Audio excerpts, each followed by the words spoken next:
Hello बच्चों, आज हम पढ़ेंगे कक्षा 6 विज्ञान यानी साइंस का चौथा चैप्टर वस्तुओं के समूह बनाना। आप देख रहे हैं यहाँ पर, यह है आपका विज्ञान के अंतर्गत चौथा पाठ वस्तुओं के समूह बनाना। हम आपको बताएंगे बच्चों इस पाठ का सारांश, कुछ मुख्य और महत्वपूर्ण बिंदु और साथ ही साथ पाठ से संबंधित प्रश्नों के उत्तर भी। तो चलिए ज़्यादा देर न करते हुए अब जान लेते हैं सबसे पहले पाठ का सारांश, कुछ मुख्य बिंदु जिन्हें आप अच्छे से याद कर लें। तो बच्चों आपको एक बार फिर से याद दिला दें, आज हम पढ़ रहे हैं कक्षा 6 विज्ञान का चौथा पाठ वस्तुओं के समूह बनाना। और हम आपको सबसे पहले बता रहे हैं पाठ से संबंधित कुछ महत्वपूर्ण बिंदु जिन्हें आप याद करेंगे आपको काफ़ी फायदा होगा। पहला, हमारे चारों ओर की वस्तुएं अनेक प्रकार के पदार्थों से बनी हैं। ठीक है, जो आपके चारों ओर जितनी भी वस्तुएं आपको दिखाई देती हैं ये सभी जो है अनेकों प्रकार के पदार्थों से बनी होती है। वे पदार्थ जिन्हें आसानी से संपीड़ित किया अथवा खरोंचा जा सकता है कोमल पदार्थ कहलाते हैं। याद रखेंगे ना, जिन पदार्थों को आप आसानी से संपीड़ित कर सकते हैं या जिन्हें जो है खरोंच सकते हैं वे क्या कहलाते हैं? कोमल पदार्थ। उसके बाद अन्य पदार्थ जिन्हें संपीड़ित करना कठिन होता है वे कहलाते हैं कठोर पदार्थ। उदाहरण के लिए रुई तथा स्पंज कोमल हैं जबकि लकड़ी कठोर है। तो आई बात समझ में? उदाहरण देखकर आपकी समझ में आ रहा होगा बच्चों कि जो पदार्थ जो है कितने प्रकार के होते हैं, कोमल और कठोर अलग अलग होते हैं। और दोनों जो है कोमल पदार्थ जैसे कि स्पंज हो गया, रुई हो गई, जिन्हें आप जो संपीड़ित कर सकते हैं, जिन्हें खरोच सकते हैं, ये कहलाते हैं कोमल पदार्थ। और कुछ कठोर पदार्थ होते हैं जैसे लकड़ी आदि। तीसरा महत्वपूर्ण बिंदु आप याद रखेंगे, जो पदार्थ जल में पूर्णतः घुलकर लुप्त हो जाते हैं जल में विलेय कहलाते हैं। अन्य पदार्थ जो जल के साथ मिश्रित नहीं होते अथवा लुप्त नहीं होते जल में अविलेय पदार्थ कहलाते हैं। याद रखेंगे। चौथा पॉइंट आपके लिए महत्वपूर्ण है, पदार्थों अथवा सामग्रियों जिनसे होकर वस्तुओं को देखा जा सकता है उन्हें पारदर्शी कहते हैं। ठीक है, जैसे कांच, जल, वायु और कुछ प्लास्टिक पारदर्शी पदार्थों के उदाहरण हैं। तो याद रखेंगे ना आप, पारदर्शी क्या होते हैं? जिनसे आर पार देखा जा सके, जैसे कांच हो गया, जल हो गया, वायु हो गया और कुछ प्लास्टिक के पदार्थ भी होते हैं जिनसे आप आर पार देख सकते हैं, इन्हें कहते हैं पारदर्शी। इसके विपरीत कुछ पदार्थ जिनसे होकर आप वस्तुओं को नहीं देख सकते इन्हें कहते हैं अपारदर्शी। और जैसे कि लकड़ी का बॉक्स हो गया, गत्ते का डिब्बा हो गया और धातु के कुछ पात्र आप ले सकते हैं, इनसे आप आर पार नहीं देख सकते, तो इन्हें क्या कहते हैं? अपारदर्शी। और कुछ पदार्थ ऐसे भी होते हैं जिनसे होकर आप वस्तुओं को देख तो सकते हैं परंतु बहुत स्पष्ट नहीं देख पाते, उन्हें कहते हैं पारभासी पदार्थ। जैसे कागज़ पर लगा हुआ तैलीय धब्बा या तेल का धब्बा, इससे क्या होता है? आपको दिखाई तो देता है लेकिन पूरा स्पष्ट या क्लियर दिखाई नहीं देता। ऐसे पदार्थों को कहते हैं पारभासी पदार्थ। अगला पॉइंट है बच्चों, किसी दिए गए पदार्थ का उपयोग बहुत सी वस्तुओं के निर्माण में किया जा सकता है। किसी वस्तु को केवल एक ही पदार्थ से भी बनाना संभव हो सकता है अथवा उसे विभिन्न प्रकार के पदार्थों से भी बनाया जा सकता है, यानी कि अलग अलग पदार्थों को जोड़कर भी आप किसी वस्तु का निर्माण कर सकते हैं। ऐसा नहीं है कि एक ही पदार्थ से एक वस्तु का निर्माण होगा। अगला पॉइंट है, विभिन्न प्रकार के पदार्थों के गुण भिन्न भिन्न यानी कि अलग अलग होते हैं। कुछ पदार्थ दिखावट में चमकदार होते हैं जबकि कुछ नहीं होते, कुछ खुरदुरे होते हैं, कुछ अन्य चिकने होते हैं। इसी प्रकार कुछ पदार्थ स्पर्श करने पर कठोर लगते हैं तो कुछ कोमल लगते हैं। याद रखेंगे, यहाँ पर जो है पूरी जानकारी दी जा रही है पदार्थों के बारे में। कुछ पदार्थ जल में विलेय होते हैं जबकि कुछ अन्य पदार्थ ऐसे भी होते हैं जो अविलेय होते हैं। कुछ पदार्थ जैसे कांच पारदर्शी होते हैं, कुछ अन्य जैसे लकड़ी एवं धातुएं अपारदर्शी होते हैं।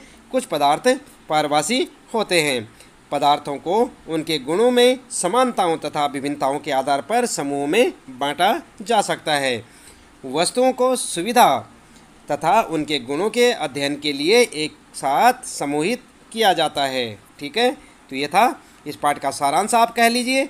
और चाहे तो कुछ महत्वपूर्ण और मुख्य बिंदु जो आपके लिए काफ़ी इम्पोर्टेंट हैं तो आप इन्हें जो है अच्छे से याद करेंगे। पदार्थों के बारे में ये सारी जानकारियाँ आप याद रखेंगे। इसके बाद बच्चों यहाँ पर जान लेते हैं इस पाठ से संबंधित प्रश्नों के उत्तर।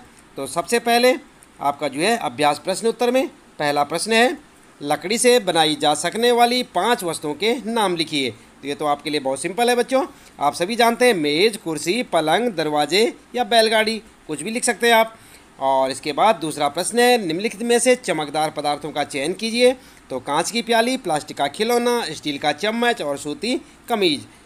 ठीक है, तो इनमें से आपने क्या करना है, चमकदार पदार्थों का चयन करना है। कौन कौन से हैं, तो उत्तर में आप लिखेंगे कांच की प्याली और स्टील का चम्मच, ये आपका उत्तर हो जाएगा। इसी प्रकार से निम्नलिखित वस्तुओं का मिलान अन्य पदार्थों से कीजिए जिनसे उन्हें बनाया जा सकता है। याद रखिए, कोई वस्तु एक से अधिक पदार्थों से भी मिलकर बनी हो सकती है तथा किसी दिए पदार्थ का उपयोग बहुत सी वस्तुओं को बनाने में किया जा सकता है। तो यहाँ पर जो है आपके लिए वस्तुएं दी हुई है और दूसरी साइड पदार्थ। आप देख रहे हैं यहाँ पर वस्तुएं और यहाँ पर पदार्थ। और यहाँ पर वस्तु में पुस्तक, गिलास, कुर्सी और आगे खिलौना और जूते। पदार्थ में कांच, लकड़ी, कागज़, चमड़ा और प्लास्टिक। तो इनका मिलान करना आपने किस प्रकार से, तो उत्तर में आप इस प्रकार से लिख सकते हैं बच्चों, ये आपका उत्तर हो जाएगा। पहले लिखेंगे वस्तुएं, फिर लिखेंगे पदार्थ और पुस्तक के साथ कागज़ और गिलास के साथ कांच या प्लास्टिक, कुर्सी के साथ लकड़ी प्लास्टिक और खिलौना के साथ आप जोड़ सकते हैं लकड़ी प्लास्टिक और जूता चमड़ा या प्लास्टिक। इसी चीज़ का होता है ना, जूता चमड़े का होता है या प्लास्टिक का होता है। तो इस प्रकार से आप जो है वस्तुओं के साथ पदार्थों का मेल कर सकते हैं, आपका उत्तर हो जाएगा बच्चों। अगला प्रश्न है यहाँ पर चौथा, नीचे दिए गए कथन सत्य हैं अथवा असत्य, इसका उल्लेख कीजिए।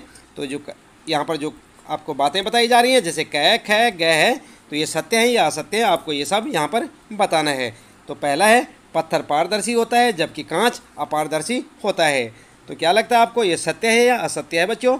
पत्थर से क्या आप आर पार देख पाते हैं? क्या ये पारदर्शी होता है? चलिए उत्तर क्या होगा यहाँ पर अभी आपको बताते हैं, आप सोचिए तब तक।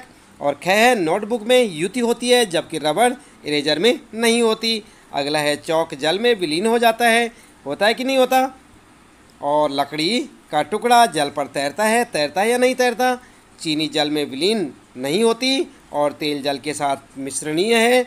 इसी प्रकार से बालू यानी रेत जल में निस्सादित हो जाता है, सिरका जल में विलीन हो जाता है। तो ये सारे के सारे जितने भी हैं, क्या आपको लगते हैं कौन सा सत्य है और कौन सा असत्य? चलिए उत्तर जान लेते हैं। उत्तर आप किस प्रकार लिखेंगे? उत्तर आप लिखेंगे कै वाले का, पत्थर पारदर्शी होता है जबकि कांच अपारदर्शी होता है। ये क्या है? असत्य। क्या ये? असत्य, क्योंकि पत्थर से आप आर पार नहीं देख सकते, ये पारदर्शी नहीं हो सकता, जबकि कांच पारदर्शी होता है कि नहीं होता? कांच से आप आर पार देख सकते हैं, तो ये क्या है? पारदर्शी होता है। तो यहाँ पर क्या है? असत्य है, ये झूठ है। और अगला है, नोटबुक में द्युति होती है जबकि रबड़ इरेजर में नहीं होती, यहाँ पर भी असत्य लिखेंगे आप। और चौक जल में विलीन हो जाता है, आप जल में चौक को मिलाकर देखें, नहीं मिलेगा, तो ये क्या है? असत्य है। और इसी प्रकार से लकड़ी का टुकड़ा जल पर तैरता है, तो ये सत्य है। आप लकड़ी के टुकड़े को जल में डालकर देखें, वो तैरने लग जाएगा, तो ये क्या है? सत्य है। चीनी जल में विलीन नहीं होती, ये असत्य है, क्योंकि चीनी जल में घोलते ही घुल जाती है, विलीन हो जाती है, तो यहाँ पर असत्य लिख देंगे। और तेल जल के साथ मिश्रणीय है, आप जानते हैं कि तेल और जल का मेल नहीं होता, तेल जल में नहीं घुलता, तो इसलिए असत्य है। बालू या रेत जल में निस्सादित हो जाता है, तो ये सत्य है।